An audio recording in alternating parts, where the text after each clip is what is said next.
Hello friends, मुझे आदत है सुबह को उठते ही भगवान के दर्शन करने के।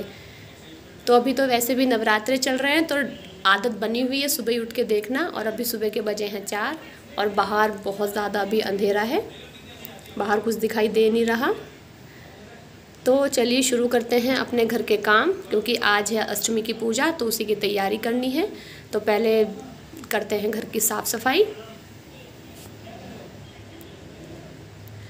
क्योंकि घर की साफ़ सफाई करना भी एक बहुत इम्पोर्टेंट काम होता है सुबह शाम। तो आज मुझे करना है कन्या पूजन। हमारे यहाँ अष्टमी को ही करते हैं कन्या पूजन। तो झाड़ू वगैरह सब लगा दी है मैंने। अब नंबर आता है पोछे का, तो पोछा भी लगा दिया है अंदर रूम से। और अब बाहर थोड़ा सा स्पेस है मेरे कमरे के बाहर, तो बस उसी में लगा रही हूँ अभी पोछा। और यहीं पर पास में आपको हल्का सा दिख रहा होगा, यहीं मैंने लगाई है माता की चौकी। और मैं अपनी हर पूजा इसी जगह पर करती हूँ, क्योंकि और कहीं स्पेस नहीं है अभी घर में कि मैं कहीं और पूजा करूँ रख करके।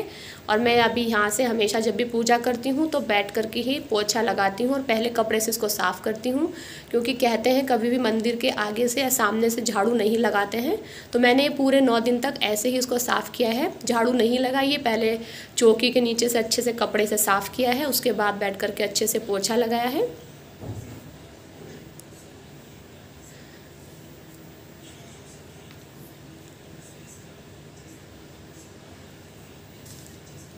तो पोछे का काम मेरा लगभग ख़त्म हो ही चुका है। और ये मेरे घर का बिल्कुल बाहर का मेन गेट है और आगे थोड़ी सी बालकनी है। और बालकनी में ही मैं डेली सुबह जब पोछा लगाती हूँ तो पूरा पानी से उसको साफ़ करके सुबह धुल देती हूँ, क्योंकि मेरा घर जो है वो रोड के बाहर है थोड़ा, तो धूल बहुत ज़्यादा आती है बाहर से। और तब हम अंदर आते हैं तो वही धूल हमारे पैरों पे कहीं ना कहीं थोड़ी बहुत चिपक करके अंदर आ ही जाती है। तो इसलिए मैं डेली सुबह को बाहर से पानी डाल करके अच्छे से उसको धुल देती हूँ। आ गई हूँ नहा करके। और अब क्योंकि आज है अष्टमी, आज काम बहुत ज़्यादा है और मुझे अभी खाना वगैरह तैयार करना है। अष्टमी के लिए अलग से बनाना है और जो माता जी का भोग लगेगा उसके भोग की अलग से तैयारी करनी है। तो बस देर ना करते हुए अब मैं जा रही हूँ फटाफट से किचन में। लगता नहीं कि आज मैं सारी वीडियो शूट कर पाऊँगी, क्योंकि आज काम बहुत ज़्यादा है और इन लोगों को ऑफिस वगैरह जाना है।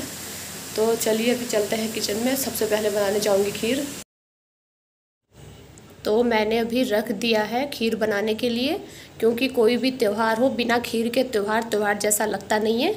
तो मैंने खीर को बनने के लिए रख दिया है। इसमें आधा कटोरी चावल डाल दी हैं और 1.5 किलो के करीब मैंने दूध लिया है।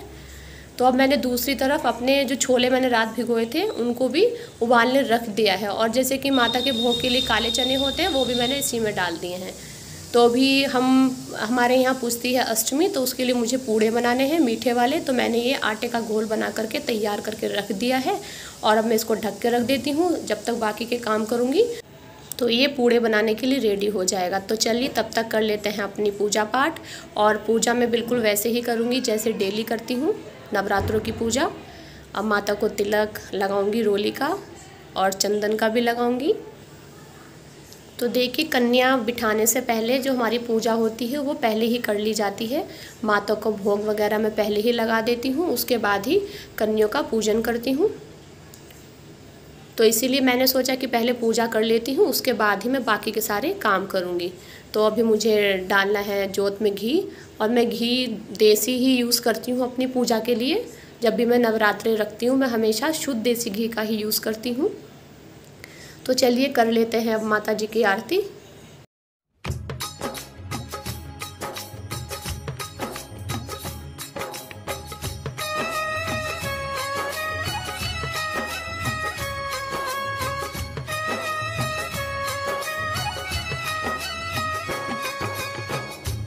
अम्बे तू है जगदम्बे काली, जय दुर्गे खप्पर वाली, तेरे ही गुण गाए भारती ओ मैया।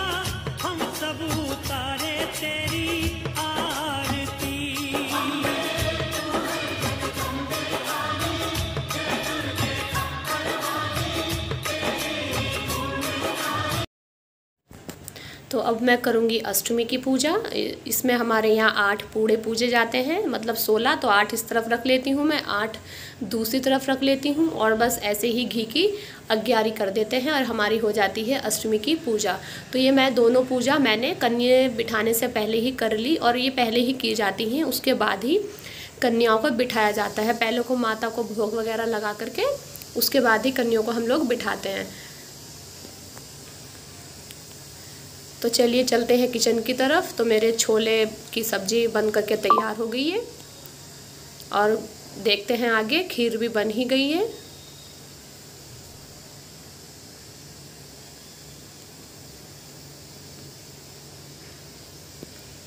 खीर को मैंने हल्का सा चला लिया है और इधर मेरा जो हलवा मैंने बनाया था वो भी रेडी है।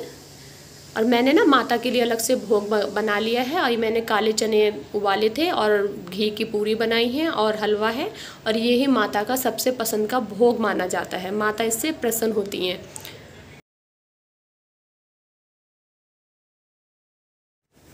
मैंने माता को लगा दिया है भोग। माँ को जो बिल्कुल पसंद होता है हलवा, पूरी और काले वाले चने।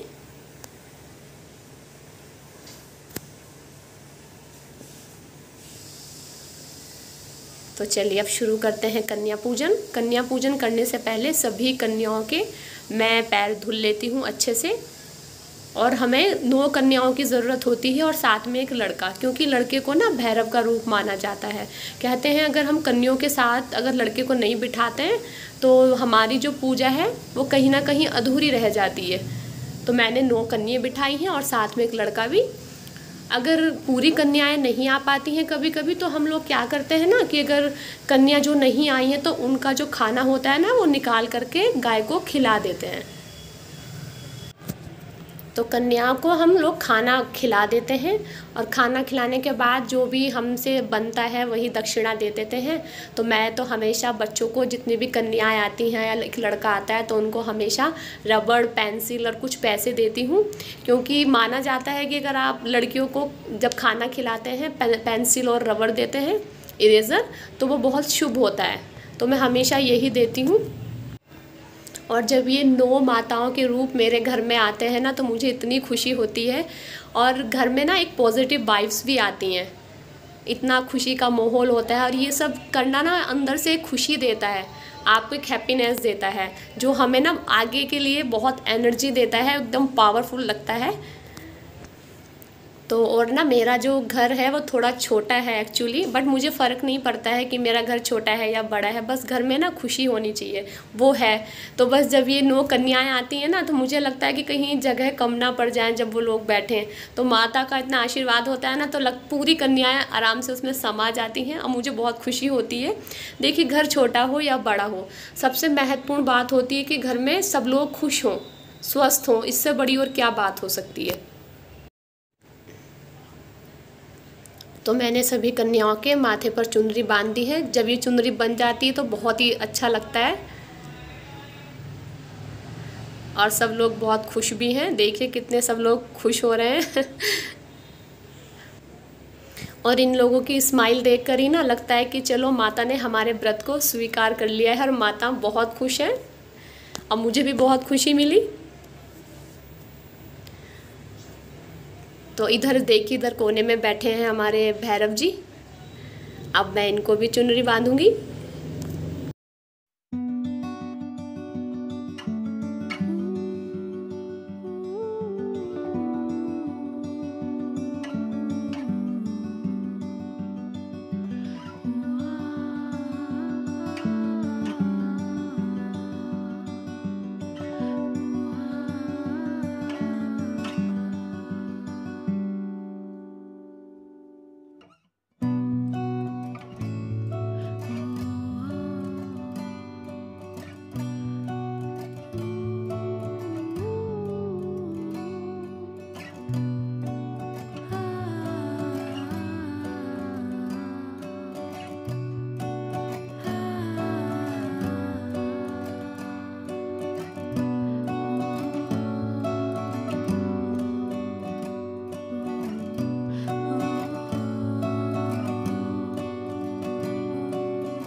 तो फ्रेंड्स, ये था मेरा अष्टमी का ब्लॉग। अगर आपको मेरी वीडियो पसंद आई है तो प्लीज़ मेरे चैनल को सब्सक्राइब ज़रूर करें, लाइक करें। Thank you.